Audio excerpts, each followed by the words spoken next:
তো গালাতীয়র পুস্তকের 5 অধ্যায়ে আপনি একদম চলে যান 16 নম্বরে। 16 থেকে আপনি 25 নম্বর অবধি পড়েন। ওখানে কি বলছে? আচ্ছা, গালাতীয় পুস্তকে আপনি 18 থেকে পড়ুন। গালাতীয় পুস্তকে 18 থেকে পড়ুন, 18 থেকে 25 নম্বর অবধি পড়ুন। গালাতীয়র পুস্তক অধ্যায় 5, গালাতিয়ান্স 5 চ্যাপ্টার, নাম্বার 18 to 25 বলছে পবিত্র আত্মার দ্বারা পরিচালিত হও। পবিত্র আত্মার দ্বারা পরিচালিত হও। কিন্তু তোমরা যদি নিজেদের শরীরে নিজেদের আত্মা মোহমায়ার দ্বারা, জগতের মোহমায়ার দ্বারা যদি পরিচালিত হও, তবে তোমরা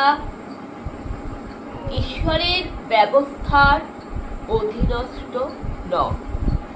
আবার শরীরের কার্য সকল প্রকাশ তোমাদের রয়েছে, যেমন বেশ্যাগমন, বেশ্যাগিরি, পতিতা, ব্যভিচারিতা, অসুচিতা, অত্যাচারিতা, স্বৈরাচারিতা, কুটকাচালি, পরচর্চা, পরনিন্দা, নানা প্রকার শত্রুতা, হিংসা, ঈর্ষা, রাগ, অভিযোগ, মদ্যপান, মাতাল, নেশাখোর,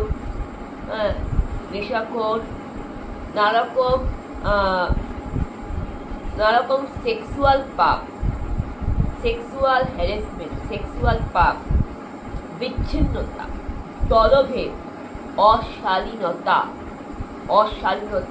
অসভ্যতা, দলভেদ, মাত্তস্য, মত্ততা, রঙ্গরস, ব্যঙ্গ, বিদ্রূপ, উপহাস, তৎসদৃশ্য, অহংকার, ঘমণ্ড,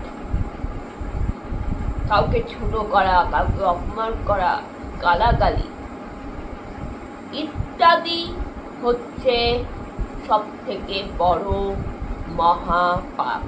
আরেকটা হচ্ছে লোভ, আরেকটা হচ্ছে মিথ্যাচার। এইগুলি হচ্ছে আমাদের কি করছে?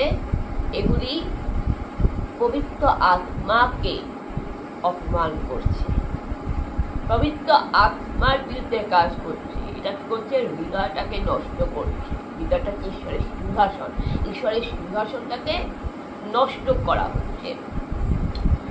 তো এই সকলের বিষয়ে প্রভু যীশু শিষ্যদেরকে বলছে যে আমি যেমন তোমাদেরকে এইসব বিষয়ে সাবধান করে দিয়েছিলাম, সতর্ক করে দিয়েছিলাম, তোমাদের সঠিক শিক্ষা দিয়েছিলাম, যাহারা এই প্রকার খারাপ আচরণ করে তাহারা ঈশ্বরের স্বর্গ রাজ্যে অধিকার পাইবে না।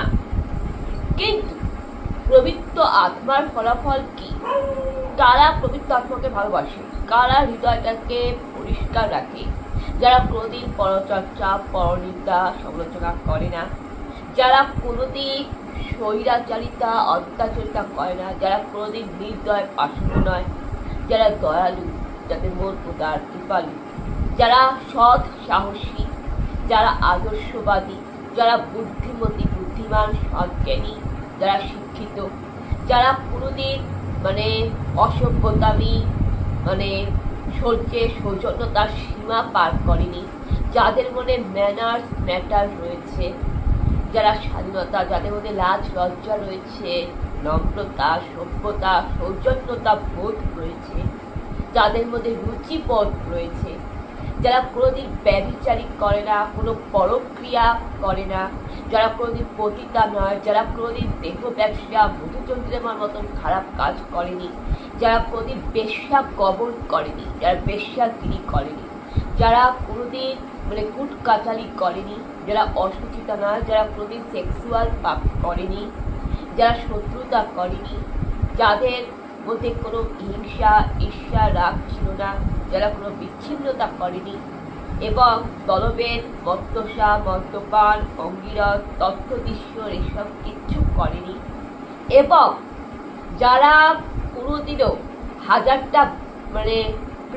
প্রেমিকাকে নিয়ে ঘুরে বেড়ালে, একটা প্রেমিকাকে ছেড়ে আরেকটা প্রেমিকা ধরা, কেউ একটা বয়ফ্রেন্ড একটা ছেলেকে ছেড়ে আরেকটা ছেলেকে ধরা, এরকম ধরনের কাজ যারা করেনি এবং যারা কোনোদিনও উল্টাপাল্টা অশালীন কাজ, অশালীনভাবে নিজেদেরকে আবরণ অনাবৃত করেনি, যারা নিজেদের আবরণ অনাবৃত করেনি, এখানে বাইবেলে পুরুষ বলছে যারা নিজেদের আবরণ অনাবৃত করেনি, নিজেদের সম্মানটাকে বজায় রেখেছে, তারা স্বর্গ রাজ্যে যেতে পারবে এবং তাদের পবিত্র আত্মার ফল কি? তাদের প্রেম রয়েছে, ভালোবাসা রয়েছে, আনন্দ রয়েছে, শান্তি রয়েছে, মঙ্গল ভাব রয়েছে, সৎ চিন্তা রয়েছে, যাদের ইন্দ্রিয়টা পরিষ্কার, চোখ, কান, মুখ, জিভ, মুখ, ত্বক, মস্তিষ্ক পরিষ্কার, পবিত্র, মৃদুতা রয়েছে, তারাই পবিত্র আত্মার ফলাফল। আর পবিত্র আত্মা হচ্ছে খ্রিস্টের হৃদয়। আর যাহারা যীশু খ্রিস্টের শরীর, যাহারা যীশু খ্রিস্টের শরীর, খ্রিস্ট মণ্ডলীর কথা বলা হচ্ছে এখানে, খ্রিস্টানদের, যারা যীশু খ্রিস্টের শরীর, তারা ঈশ্বরের শরীর সহ এভাবে প্রভু যীশু নিজের দেহটাকে ক্রুশে ত্যাগ করেছে বাপ্তিস্মের দ্বারা, তারাও কিন্তু তাদের সেই মানুষের শরীরটাকেও বাপ্তিস্মের দ্বারা ত্যাগ করেছে এবং যেভাবে প্রভু যীশুর পুনরুত্থান হয়েছে, তাদেরও কিন্তু একটা পবিত্র আত্মার শরীরে নতুন পুনর্জন্ম হয়েছে ওই বাপ্তিস্মের দ্বারা। তো আমরা যদি আত্মার বশে জীবন ধারণ করি, তবে এসো আমরা পবিত্র আত্মার বশে নিজেদের মানুষের শরীরে আত্মার বশে চলব না, অনর্থক তর্ক না করি, পরস্পরকে জ্বালাতন বিরক্ত না করি, আমরা খ্রিস্টে প্রভু যীশু আমাদের যা যা উপদেশ দিয়েছে সে বাইবেলের বাড়ির পথে ছিল।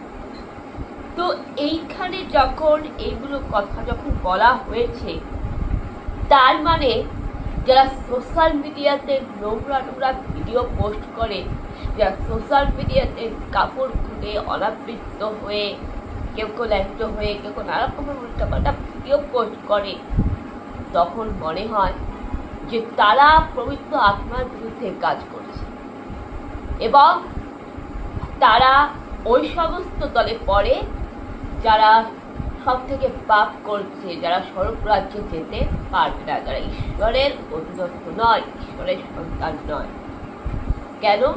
কারণ এখানে লেখা আছে বেশ্যা, গমন, অসুচিতা, অসুচিতা তো এইসব, এই সমস্ত তো অসুচিতাই তো বলবো, এবং দলভেদ, মাতস্য, মত্ততা, রঙ্গরস, এরা তো রঙ্গরস করছে, এরা তো মাতস্য করছে, মত্ততা করছে, শত্রুতা করছে, প্রভুক করছে, অসুচিতা, বেশ্যাগমন, এগুলো তো বেশ্যাবৃত্তি তো করবো, কাপড় পরে তোমরা ভিডিও করে এরা টাকা ইনকাম করছে বেআইনিভাবে, অসৎভাবে, নিজেদেরকে নিজেদের লাজ লজ্জাকে বিসর্জন দিচ্ছে, কোনো স্বাধীনতা নেই।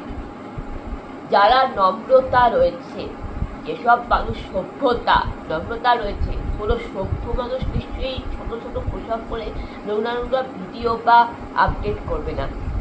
যাদের মধ্যে স্বাধীনতা রয়েছে, লাজ লজ্জা রয়েছে, তার নিশ্চয়ই এই সমস্ত ভিডিও করে সোশ্যাল মিডিয়াটাকে নোংরা করবে না এবং সোশ্যাল মিডিয়ার একটা ক্ষতিকর প্রভাব পড়বে না।